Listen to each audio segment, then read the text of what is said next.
Hello student, स्वागत है आपका आईसीटी वर्चुअल क्लासेस में। मैं हूं कविता, आपकी साइंस टीचर।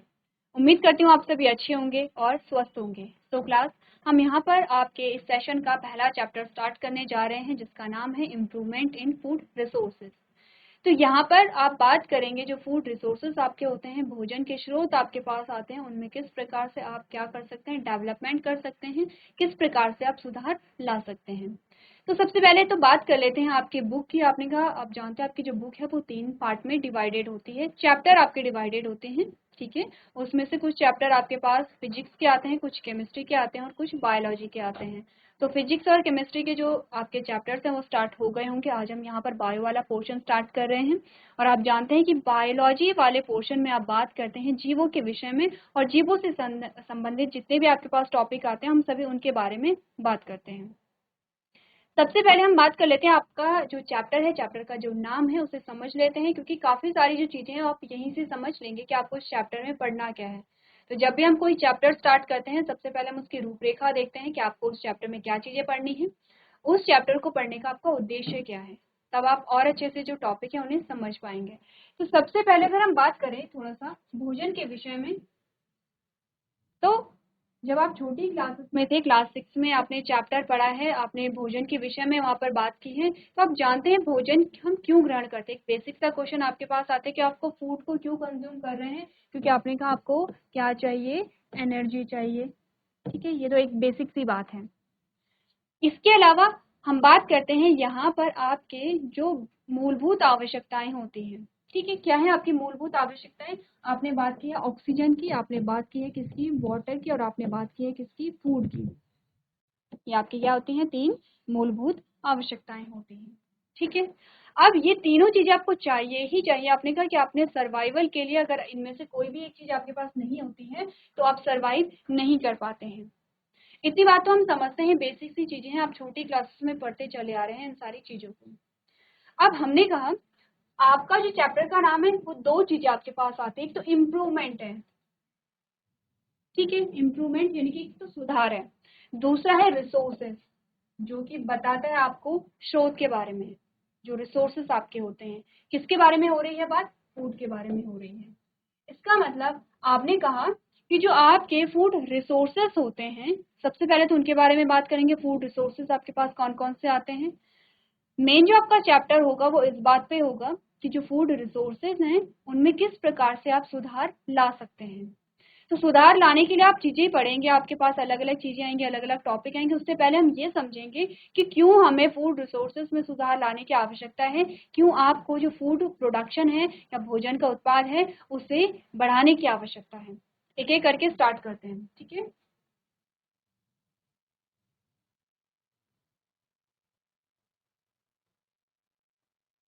सबसे पहले हमने कहा जो भोजन हमें मिलता है, हम कोई भी भोजन को प्राप्त कर रहे हैं, आपने कहा जो भोजन आपको मिलेगा वो मिलेगा आपको पादप से। तो अगर मैं आपसे कहूं कि भोजन का मुख्य स्रोत आपके पास क्या आएगा, आपने कहा पादप आएगा, पहली चीज। आपने कहा इसमें सेकेंडरी आप एनिमल भी ले सकते हैं, पादप, और जंतु भी ले सकते हैं। मुख्य जो होता है वो पादप होता है, ठीक है। इतनी बात क्लियर है।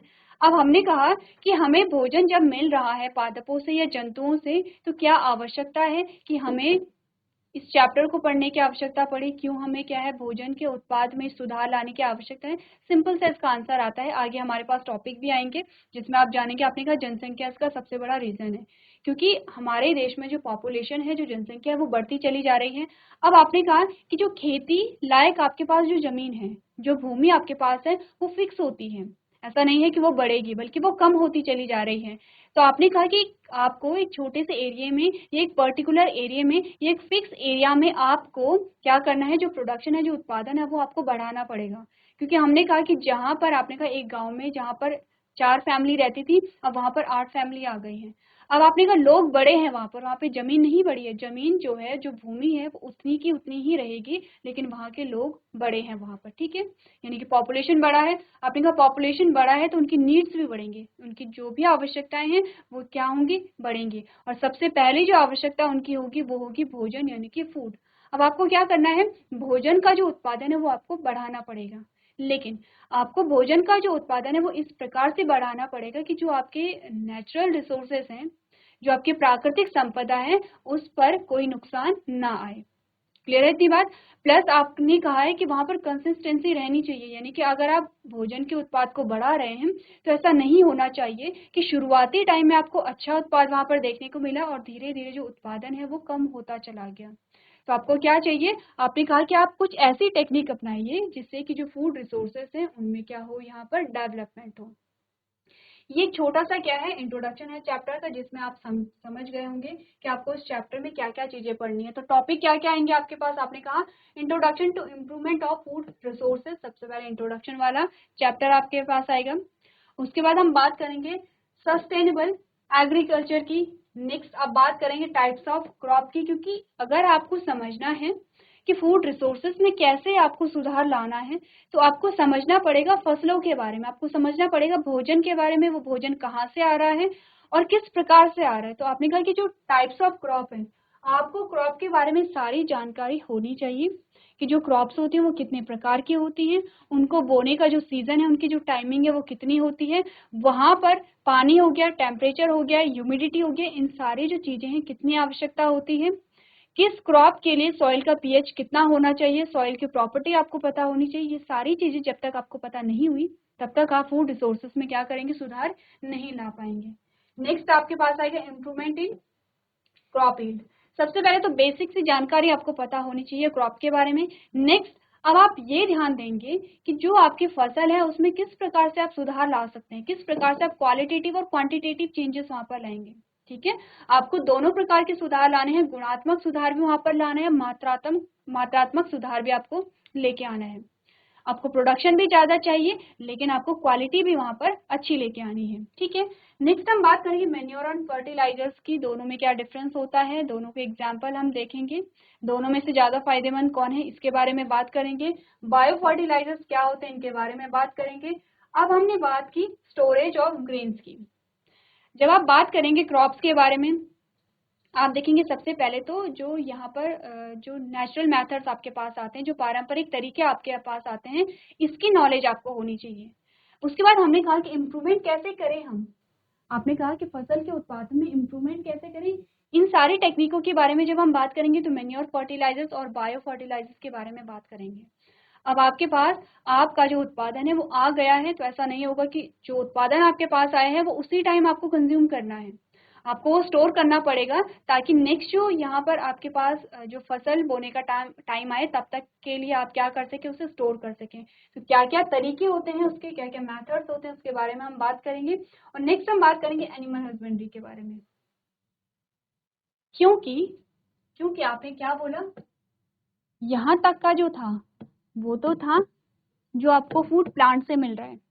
एनिमल हस्बेंड्री में हम बात करेंगे किसकी, उन एनिमल्स की जो आपको क्या प्रोवाइड करा रहे हैं, फूड को प्रोवाइड करा रहे हैं।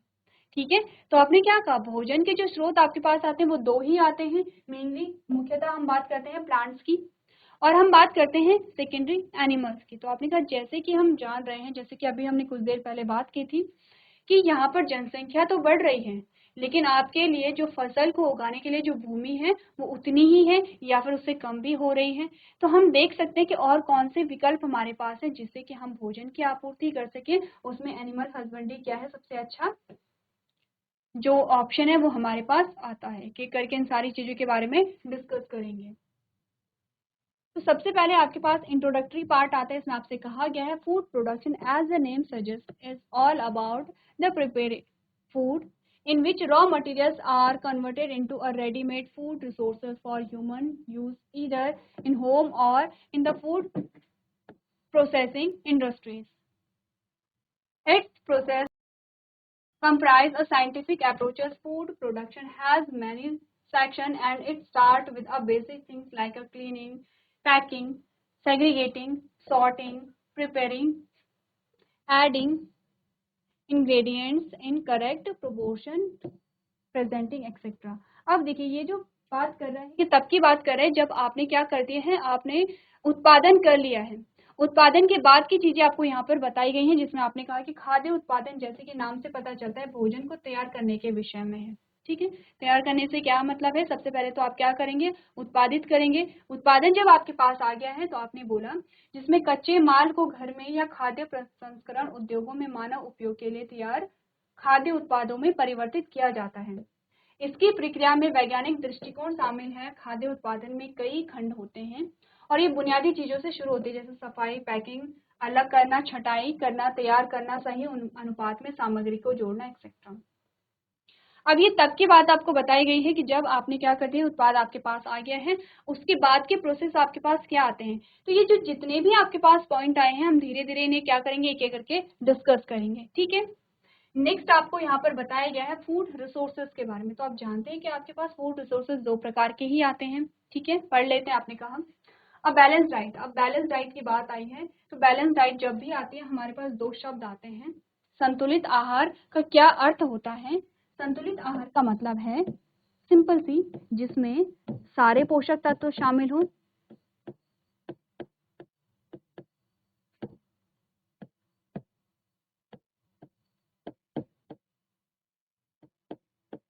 क्या हो, सारे ही पोषक तत्व शामिल हों।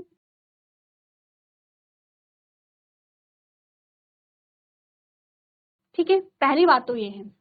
दूसरी बात आती है कि जो पोषक तत्व हैं उचित मात्रा में शामिल हों।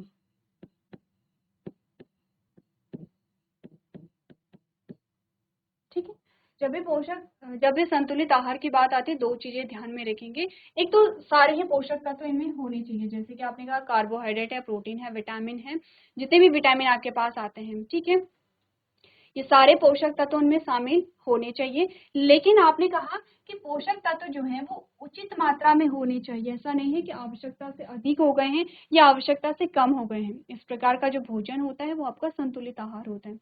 अब ऐसा नहीं होगा कि आपके भोजन में आपने कहा कि आपने बहुत ज्यादा प्रोटीन को ले लिया है या आपने बहुत ज्यादा कार्बोहाइड्रेट को ले लिया है, इतनी ज्यादा कि जितनी आपको आवश्यकता नहीं है। आपने देखा होगा कि आपने कहा कि कोई व्यक्ति श्रम कितना करता है या श्रम का प्रकार क्या है, उसी के अकॉर्डिंग क्या है उसका जो भोजन है वो उसी पर निर्भर करता है।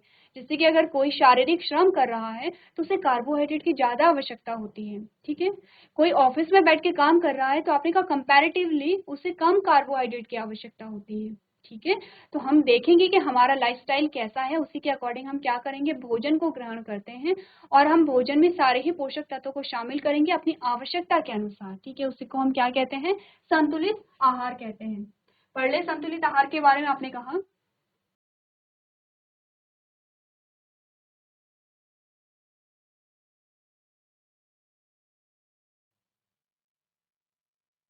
आपको बताया गया है a balance diet is necessity और if one wants to lead a healthy life. आपने कहा यदि कोई व्यक्ति स्वस्थ रहना चाहता है तो संतुलित आहार इसके लिए आवश्यक है। ठीक है, this balanced diets involve a different carbohydrate, minerals, vitamins, fat, and so on. So, how does one ensure that a balanced diet is maintained? आपने कहा कि इस संतुलित आहार में विभिन्न कार्बोहाइड्रेट होते हैं, खनिज होते हैं, विटामिन होते हैं, वसा होती है।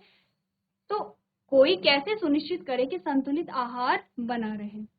ठीक है, कैसे संतुलित करें कि संतुलित आहार बना रहे। सिंपल सी चीजें हमने कुछ देर पहले डिस्कस की। हम अपना लाइफस्टाइल देखेंगे और हम देखेंगे हमें किस प्रकार के भोजन की आवश्यकता है, प्लस हमें इस बात की जानकारी होनी चाहिए कि हमारे किस भोजन में कौन सा पोषक तत्व शामिल है।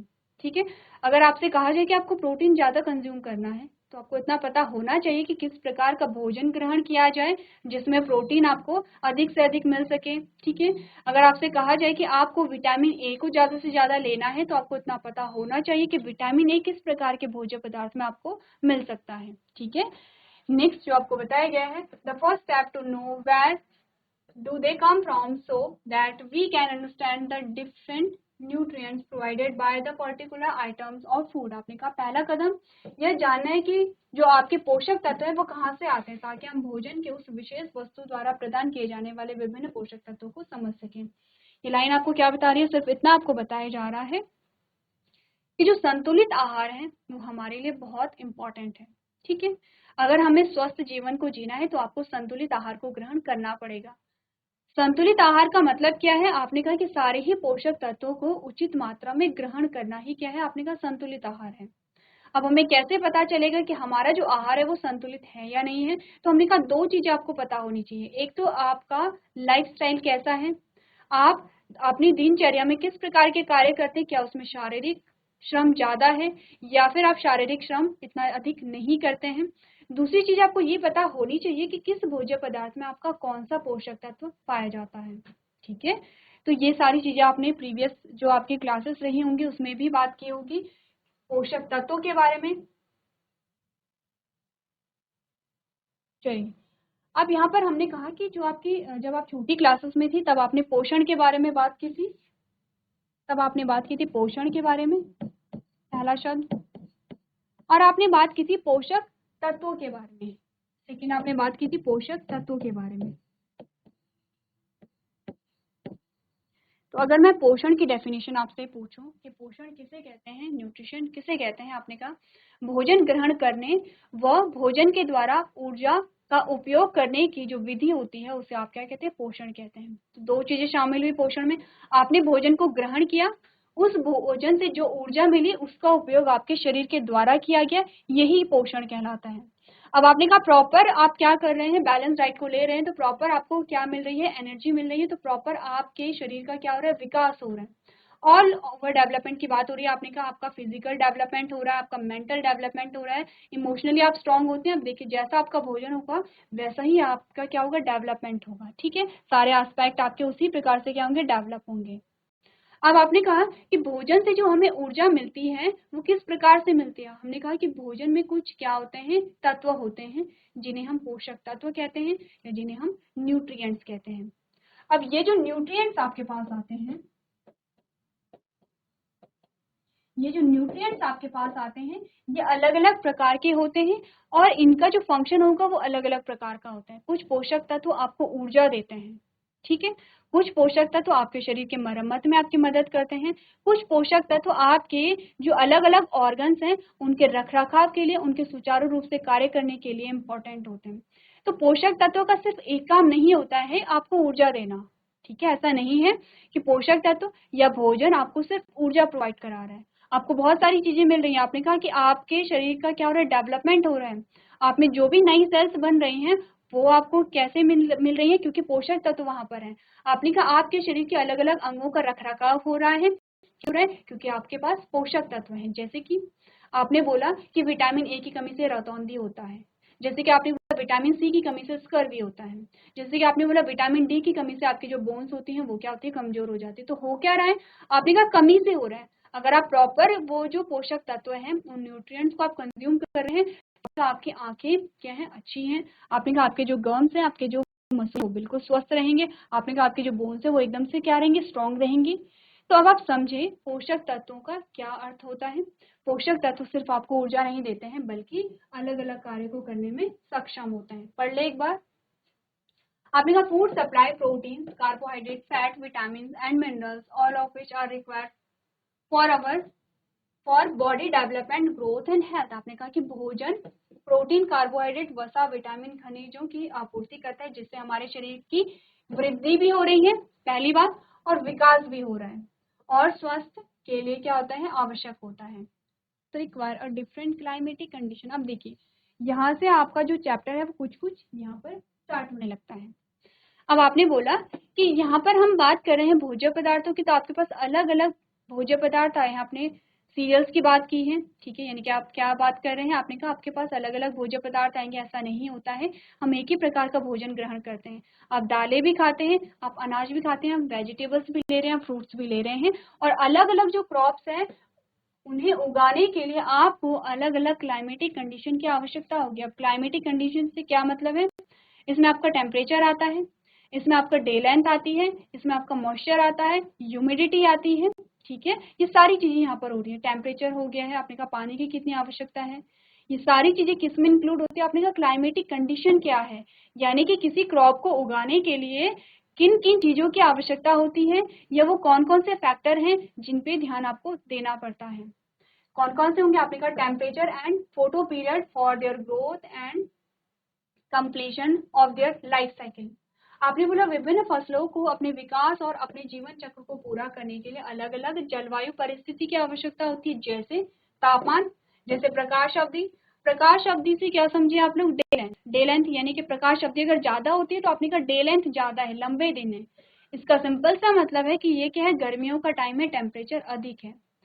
अब डे लेंथ शॉर्ट होती है तो आपने कहा दिन छोटे हैं, सर्दियों की बात है, टेम्परेचर यहाँ पर कम है। ठीक है। Photo periods are related to the duration of sunlight. Growth of plants and flowers are depend on the sunlight. आपने कहा कि यहाँ पर जो प्रकाश की अवधि है सूर्य के प्रकाश की अवधि से संबंधित है। ठीक है।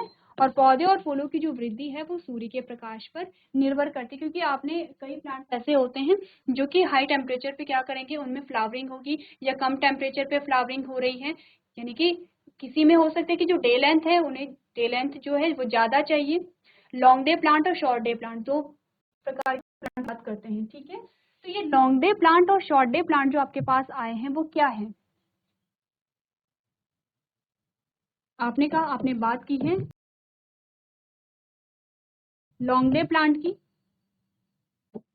और शॉर्ट डे प्लांट की।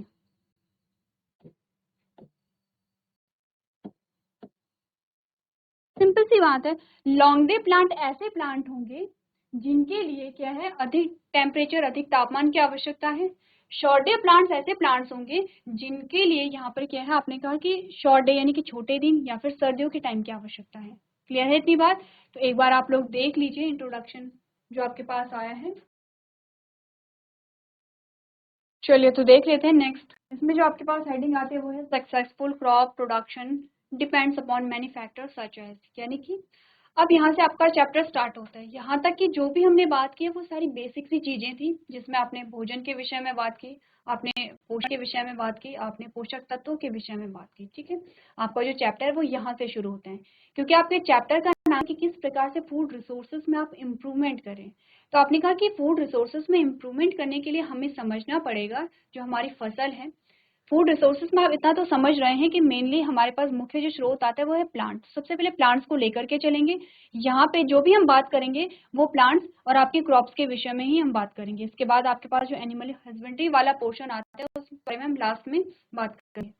तो आपने कहा कि सबसे पहले हमें ये समझना जरूरी है कि आपकी जो फसल है वो किस प्रकार के क्लाइमेट में ग्रो होती है, कौन से फैक्टर होंगे जो कि आपकी क्रॉप को, आपके फसल को प्रभावित करते हैं। पढ़ लें वो कौन कौन से फैक्टर्स होंगे। आपने बोला understanding how crop grow and develop.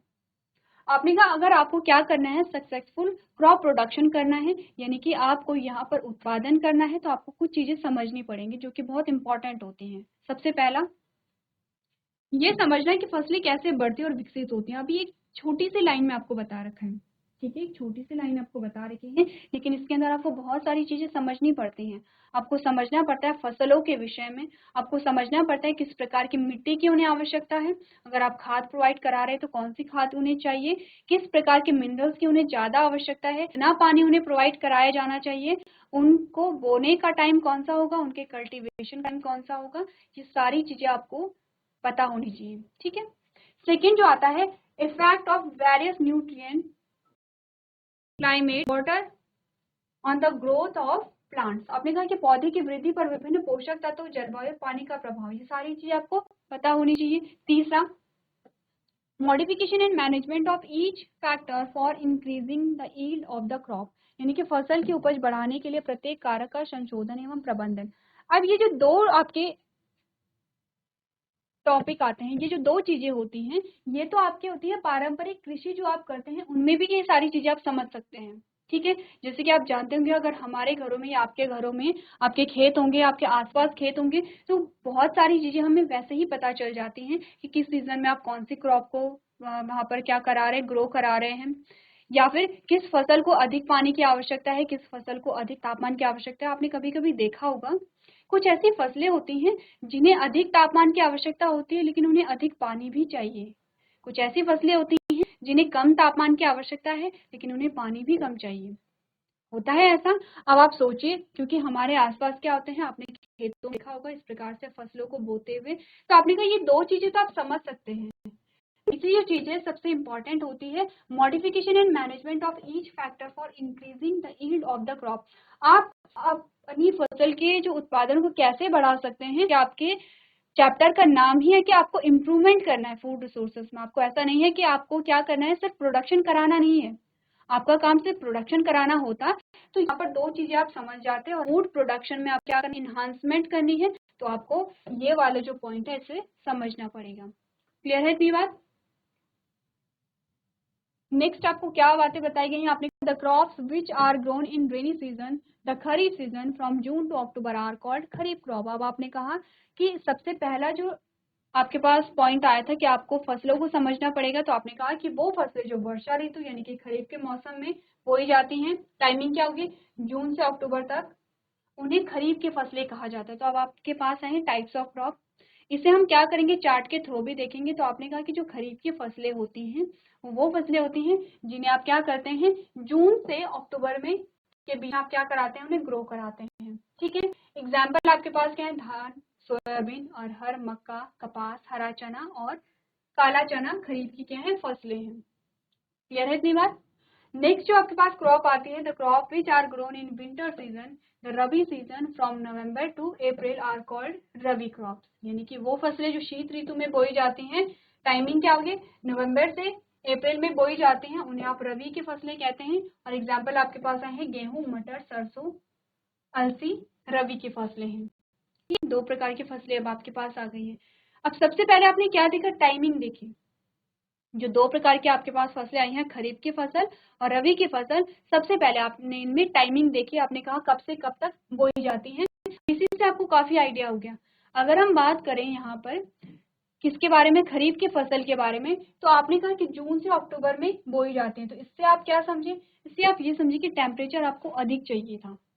जब आपने बीजों को बोया तब आपको तापमान अधिक चाहिए। जैसे जैसे बीजों में अंकुरण हुआ वैसे वैसे पानी भी अधिक चाहिए। और जैसे जैसे फसल का पकने का टाइम होगा वैसे वैसे टेम्परेचर आपको कम चाहिए। तो क्या क्या चीजें आपने ऑब्जर्व की, देखिए आपको टाइमिंग से ही बहुत सारी चीजें पता चली। आपने कहा हम बात कर रहे हैं टेम्परेचर की।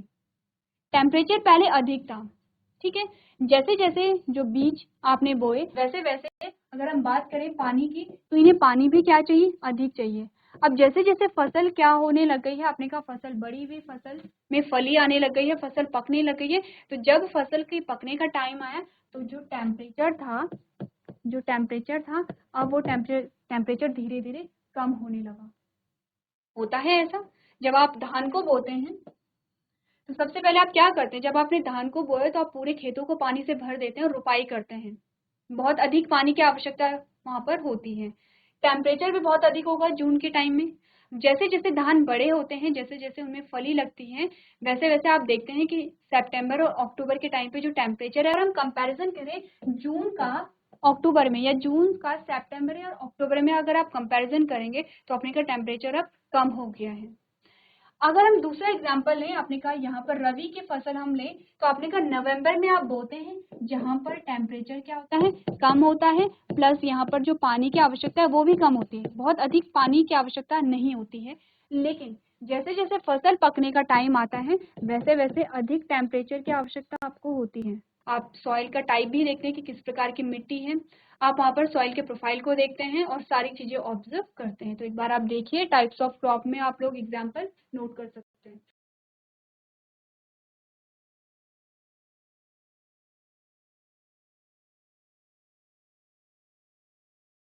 चलिए, नेक्स्ट जो आपके पास टॉपिक आता है, the efficiency of crop and life stock is required in India because. अब आपने जो सारी चीजें हम डिस्कस कर चुके हैं वही टॉपिक आपके पास आया है कि ऐसी क्या आवश्यकता है कि हम यहाँ पर इस चैप्टर के विषय में पढ़ रहे हैं। तो रीजन क्या क्या है आपके पास, सबसे पहले तो पॉपुलेशन ही आपके पास रीजन आएगा। आपने कहा the population of India is growing at a faster rate and a more amount of food is required to meet and rising demand. ठीक है, आपने कहा कि भारत की जनसंख्या तेजी से बढ़ रही है, इसलिए बढ़ती मांग को पूरा करने के लिए अधिक मात्रा में भोजन की आवश्यकता होती है, पहली चीज। ठीक है, सेकंड हमने क्या बोला, the agricultural land is limited as compare to the growing population, क्योंकि हमारे पास जो बढ़ती जनसंख्या की तुलना में जो कृषि योग्य भूमि है वो लिमिटेड है या वो कम ही हो रही है। ठीक है, तो इस सारी चीजों को देख करके हमें क्या करना पड़ेगा, जो भोजन के जो यहाँ पे रिसोर्सेस हैं उनमें हमें क्या करना पड़ेगा, इम्प्रूवमेंट करना पड़ेगा। नेक्स्ट जो टॉपिक आपके पास आता है उसमें आप बात करेंगे efforts made to meet increase in food demands. अब अभी तक ऐसी क्या क्या चीजें की गई जो कि आपके भोजन के उत्पादन को बढ़ावा दे सके, जिसमें आप दो चीजें पढ़ते हैं, ग्रीन रिवॉल्यूशन और व्हाइट रिवॉल्यूशन। तो इन दोनों चीजों के बारे में हम बात करेंगे, जिसे आप हरित क्रांति कहते हैं या श्वेत क्रांति कहते हैं। दोनों चीजों के बारे में पढ़ के आएंगे कि क्या होता है हरित क्रांति और श्वेत क्रांति में। इससे आगे का जो टॉपिक है वो हम नेक्स्ट लेक्चर में कंटिन्यू करेंगे। तो अभी तक क्लास में बने रहने के लिए आपका धन्यवाद।